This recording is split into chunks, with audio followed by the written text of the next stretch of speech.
God stops the correction. And God's correction always improves. It never destroys until it's time to destroy Satan. Okay. What a precious proverb we have here in God explaining his peoples and how he deals with peoples. And this is all done properly and as it should be. Verse 29. This also cometh forth from the Lord of hosts. It's his word, which is wonderful in counsel. He's a great teacher. Don't mock his teaching as those people did, murmuring, saying, he teaches us like we're a bunch of babies. They didn't hear it. And excellent in working, meaning wisdom. Working should be translated wisdom. He's excellent in wisdom. He knows exactly when to do what and how it should be done. And he leads and guides and counsels in that wisdom if you listen to him. He's about to go into a teaching in this next chapter to that city where all this transpires, our barometer, so to speak, where it's God's favorite place in the world, called Mount Zion. He made an everlasting covenant with Jerusalem in Ezekiel chapter 16. It's his favorite spot in the world. He loves it. Chapter 29, verse 1. Woe to Ariel, the city where David dwelt. And that's Jerusalem. He took it over from the Jebusites, which called it Jebus, changed the name of it to Jerusalem, and lived there. Edge year to year, let them kill sacrifices. In other words, you can set those sacrifice tables and where David encamped here. First of all, Ariel means the Lion of God, okay? But it can also be translated the hearth of God, which means the fire pit, okay? It can be translated either way, and it will be taken both ways in this chapter, so I want you to familiarize yourself with that. Ariel is the Lion of God. Who is the Lion of God? Well, Christ is the Lion of God. Jerusalem is the favorite place. That's the hearth of God.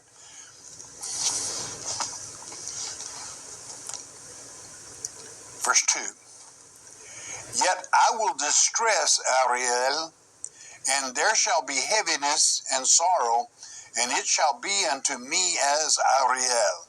Now here you should translate it as a fire pit, or as the hearth of God. In other words, I'm going to do some correcting there. Well, this way, he said, set that sacrifice up there on the hearth.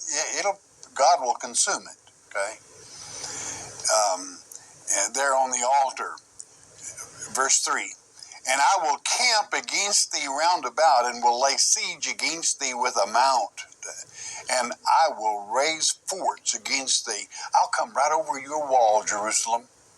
When God corrects, you can't build a wall against him because he is our wall. Verse 4. And thou shalt be brought down, and shalt speak out of the ground, and thy speech shall be low out of the dust, and thy voice shall be as of one that hath a familiar spirit out of the ground, and thy speech shall whisper, that's to peep, out of the dust. Now, a familiar spirit, of course, is a demonic spirit, an evil spirit. And, of course, we know what happens to this place. We know that both the good fig and the bad fig were set out in 1948 in Jerusalem, in the Judea. And we know that ultimately the false Christ appears there. And that's when the familiar spirit, the evil spirit, will certainly come forth from there. Verse 5, moreover, the multitude of thy strangers, that's to say your enemies, shall be like small dust, and the multitude of the terrible ones shall be as chaff that passeth away. Yea, it shall be at an instant suddenly when God blows them away. It's going to happen. Our Father takes care of business. He has written it. It's going to come to pass this way, and so it is. Verse 6, thou shalt be visited of the Lord of hosts with thunder, and with earthquakes and great noise, with storm and tempest, and the flame of devouring fire. What the Father is saying, I'm going to be there. Why? Because God is a devouring fire, a consuming fire is the way it's written in Hebrews chapter 12, the last verse. God is a consuming fire.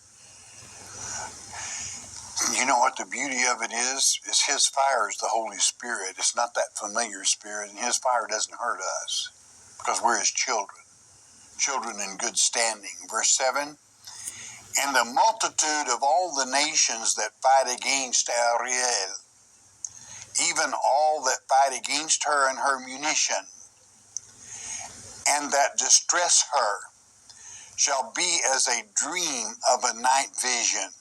And so it is that, in other words, she's going to wake up and think she's had a bad dream, or like in a bad dream. Verse 8, it shall even be as when an hungry man dreameth, and behold, he eateth, but he awaketh, and his soul is empty. And he brings in nephesh, your soul, your eternal soul. Or as when a thirsty man dreameth, and behold, he drinketh, but he awakeneth, and behold, he's faint. And his soul, again nephesh, hath appetite. So shall the multitude of all the nations be that fight against Mount Zion. That's the way it is. In other words, you can't get ahead fighting against our Father. You can't get ahead mocking him. And you can't get ahead of him by even implanting strangers or enemies right in the midst of it. Verse 9,